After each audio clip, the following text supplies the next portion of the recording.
ওর এই যে গানের জার্নিটা কোথা থেকে শুরু এবং এখন অব্দি কতটুকু গেল? অ্যাকচুয়ালি ও যখন একদম ছোট, যখন জাস্ট 7 মান্থ, তখন আমি একটু গান করছিলাম, বসন্ত এসে গেছে, তখন ও এত স্মাইল করছে। পরের দিন আবার এই গানটা করলাম, তখন স্মাইল করছে। তখন ভাবলাম গান কি এতই ভালোবাসো, তখন আমি গান চালিয়ে রাখতাম। তো ডে বাই ডে যখন 2 বছর হলো, তখন দেখলাম যে ও খুব ভালো, মানে একটু একটু গুনগুন করে গানে, ছোট ছোট গান, কি এত মানে কথা ভালো করে বলতে পারে না, কিন্তু গান সুরটা যখন করে ভালো। তারপর আস্তে আস্তে যখন 4 বছর হলো, আমি ওকে একটু একটু করে গান শেখাই, দেখি ভালো, গানেও খুব ইন্টারেস্ট এবং এত সুরে গায়। আমি ভাবলাম সত্যি হয়তো বা ওর মধ্যে সেই আশীর্বাদটা আছে সরস্বতী মার।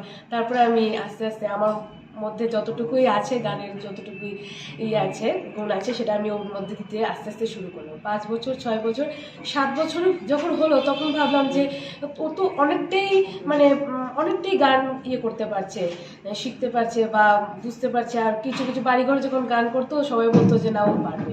তখন আমরা যা ঠিক আছে, আমরা বাইরের কোনো প্ল্যাটফর্মে ওকে নিয়ে সবার সামনে একটু রিপ্রেজেন্ট করার চেষ্টা করি। তখন আমরা প্রথমেই ওর ফার্স্ট অডিশনই হলো এই, আমরা আকাশাটে যখন দেখলাম, অ্যাডভার্টাইজমেন্ট দেখলাম, তখন আমি দেখলাম কি কোচবিহার ওর অডিশন। তখন আমরা ভাবলাম যে যাওয়াই যায়, দেখি না। তো ফার্স্ট যখন অডিশন দিল, ও গানটা করেছিল কুহু কুহু বলে কহিল। এই গানটা যখন গাইলো, তখন মানে যত যা ছিল ওখানে, ওরা এত খুশি হয়েছে। মানে ওকে হয়তো বা আমরা স্টেপ বাই স্টেপ পেরিয়েই গেছি, কিন্তু ওকে বলেছে যে তুমি একদম ফাইনালেই যাবে, মানে তুমি এত ভালো করেছো। তারপর সেখান থেকেই আমাদের শুরু। এখন স্টেপ বাই স্টেপ আমরা এতজন থেকে কাট কাট করে আজ টপ 12-এ এসে পৌঁছেছে। এমনি থেকে আপনি গান শিখতেন আগের থেকে?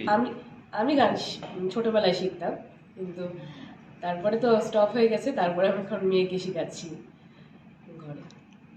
আলাদা কোনো গুরু নেই, আমি যতটুকু পারি ওকে শেখাচ্ছি।